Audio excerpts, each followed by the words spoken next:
O JP mandou pra gente. Falem sobre o filme de linguística e alienígena, A Chegada, para ganhar o tio. Tu gosta de A Chegada? Então, eu gosto do conto. O conto é infinitamente melhor do que o filme. Né? O filme é aquela coisa, né? Como todo filme hollywoodiano que precisa no final se tornar mais palatável, eles emburreceram um conto que é muito melhor do que o filme foi feito. Né? Mas eu gosto muito da Chegada, o conto, e é uma adaptação tolerável do que é a beleza do conto. Maravilhoso, tolerável. Tá? Qual que é o ponto? Né? A ideia do conto é exatamente trabalhar as últimas consequências, né? A ideia do determinismo na linguística. Né? Porque uma vez que você aprende aquela, entre aspas, língua alien, você consegue entender todo o caminho de uma vida inteira. Sim. Então, dando spoiler de um filme de 250 anos atrás, eu juro que...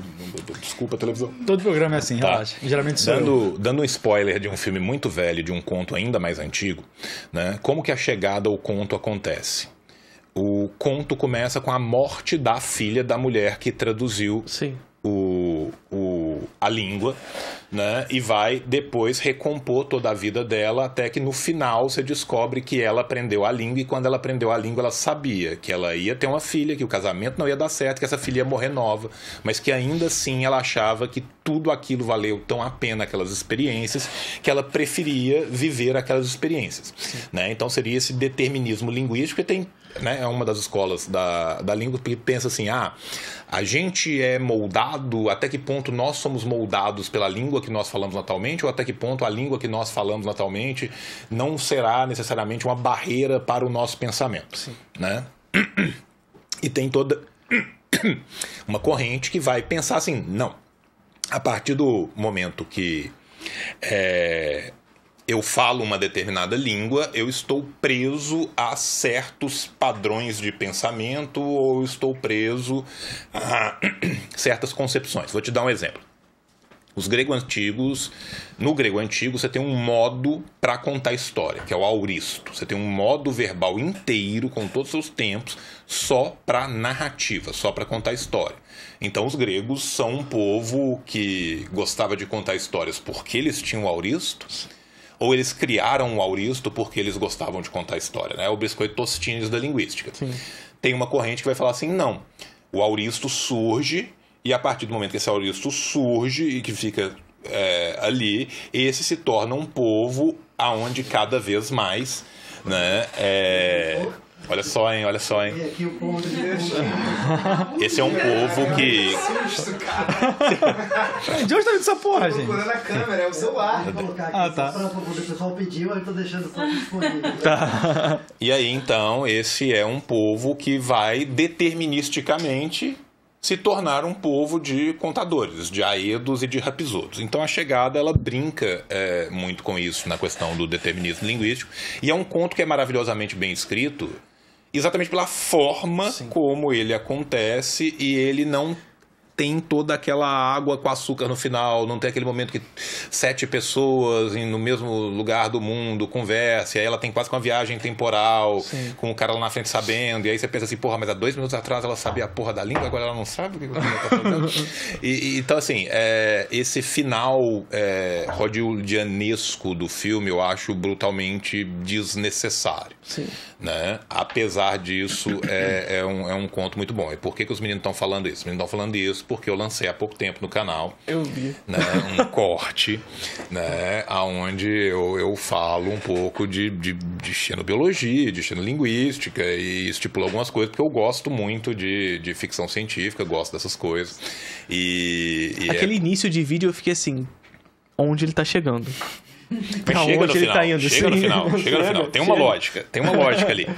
Não, você começa a falar da pressão. Imagine você num planeta com a pressão tal. E não consigo imaginar, João. Vamos. Não, Let him cook. exatamente. E aquilo tudo era para chegar no final na impossibilidade, né, do desejo pela penetração anal de um alienígena de uma zona não temperada de planetas, né? Sim. Então, assim, se ele for um alienígena de uma zona de de proximidade de incidência solar, ou trissolar, ou bissolar, maior do que a nossa, a tendência é que ele não tenha desejo por penetração anal bastante para viajar o cosmos atrás de, né, comer um fazendeiro do Arkansas, né, que foi a pergunta que me fizeram, né? Então eu falei assim, porra, isso aqui é um canal de ciência, vamos estudar isso aqui pra gente chegar, né? E muito ironicamente, quando a gente vê A Chegada, né, nós estamos falando de seres de simetria radial. Né? Não sei se vocês notaram isso do pessoal da Chegada, né? O Abbott e o Costello, como são mostrados na Chegada, os alienígenas, eles são seres de simetria radial, né? Seres de simetria radial e seres maiores que a gente. Isso é muito controverso, né? Por quê? Até que ponto seres com um exoesqueleto tão duro, que se alimentam de uma forma tão lenta, ou seja, eles têm uma abertura de exoesqueleto para se alimentar, teriam a capacidade de ter um tamanho tão grande se eles têm esse exoesqueleto exatamente por causa da pressão que é feita no planeta deles? Eles tinham que ser menores. Saca? Então, assim, é esse tipo de bobagem que não tem no conto, entendeu? Então, eu fico puto, sabe, com uns negócios desses, mas... Momento Neil deGrasse Tyson, né? Apesar disso, A Chegada é uma adaptação tolerável. Quase bonita pra falar. Tolerável.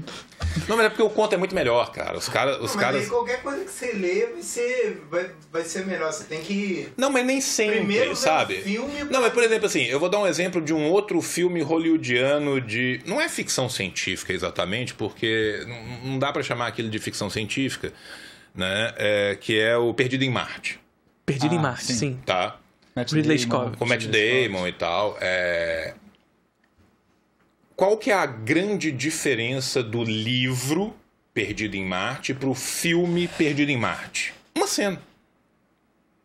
Que é a cena final dele depois dando aula na faculdade, quase aquela cena assim, esses garotos, esses jovens, que é 100% desnecessária e que não existe no livro. O livro termina com ele sendo salvo, fedendo, e a galera falando, vai tomar um banho, e é isso. E ninguém sabe o que acontece depois. Sim. Sacou? Que é um final, inclusive, muito mais justo para tudo aquilo que ele passou do que qualquer outra coisa. Né? Então, faz assim, o Quaron em Gravidade, por exemplo. Que só ela cai na Terra, bota a mão na Terra, só conseguir chegar e pronto. E acabou. Sim. Saca? Então, assim, eu gosto mais quando não acontece isso. Então, às vezes a galera tem uma necessidade de fazer isso. Quando o cara consegue se resumir a fazer isso só no fim, eu ainda tolero melhor. Mas quando o cara começa a desmontar a estrutura narrativa do conto, que era toda baseada nisso, que toda a graça dele estava nisso, para você começar a colocar outras coisas. E aí, quando você vai no final ter o seu momento de resolução, você é tão burro que você não consegue lembrar se a pessoa sabe ou não sabe o que ela sabe, aí para mim é doído. Ele com A Chegada é o oposto de mim com Death Note. Que eu acho a adaptação muito melhor que aquele mangá. Chato pra caralho. Ih, aí, tá vendo? Mas assim, isso é uma parada, porque assim, eu não vejo problema, por exemplo, de adaptar uma obra ignorando o original. Não vejo problema. A minha parada... Eu não sou tão purista no ponto de falar assim, você deve adaptar a obra exatamente com o original. Você tem todo o direito de ter a liberdade de adaptação, desde que ela faça sentido lógico para uma criança de 6 anos de idade. Esse que é meu ponto. Essa que é a parada aqui. Então, assim, é aí que eu queria chegar, essa parada, né? Por exemplo, no caso do Perdido em Marte. Ele escolheu fazer a coisa fiel. Aí no final resolve fazer aquilo. Aí caga. Verdade. Mas cagou porque escolheu fazer aquilo no final. Mas eu nem acho que ele cagou tanto, porque, tipo assim, é óbvio que ele não vai conseguir recontar o livro inteiro. Ele vai ter que optar por um momento em detrimento do outro. Ele vai passar mais correndo por alguma coisa que no livro era maior. Beleza. Show. faz sentido. No final, ele fez o... sei lá, algum executivo chegou e falou, meu, sabe o que seria massa? É uma necessidade... É uma necessidade hollywoodiana de espetacularizar. Aí, pra mim... Isso, quando termina o filme e o cara bota essa cena depois... Pelo menos eu aprendi assim, em aula de roteiro, que você contou a história do cara termina quando ele é resgatado, certo? O que você contar depois chama coda, que é tipo assim, é só pra meio que fazer um fanservice. Vai ter fanservice. Olha como a vida dele continua, ele vira um cara normal, professor de faculdade.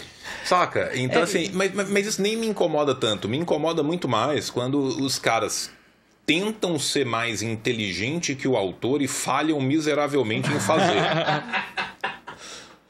É porque existe uma lógica, né, de...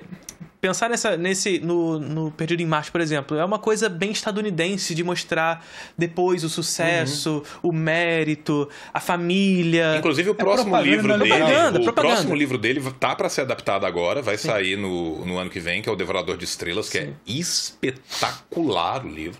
Espetacular, vai sair é o pessoal do Amazon Prime que tá fazendo. Sim. E esse livro eles não vão conseguir colocar uma coisa bonita no final assim, não.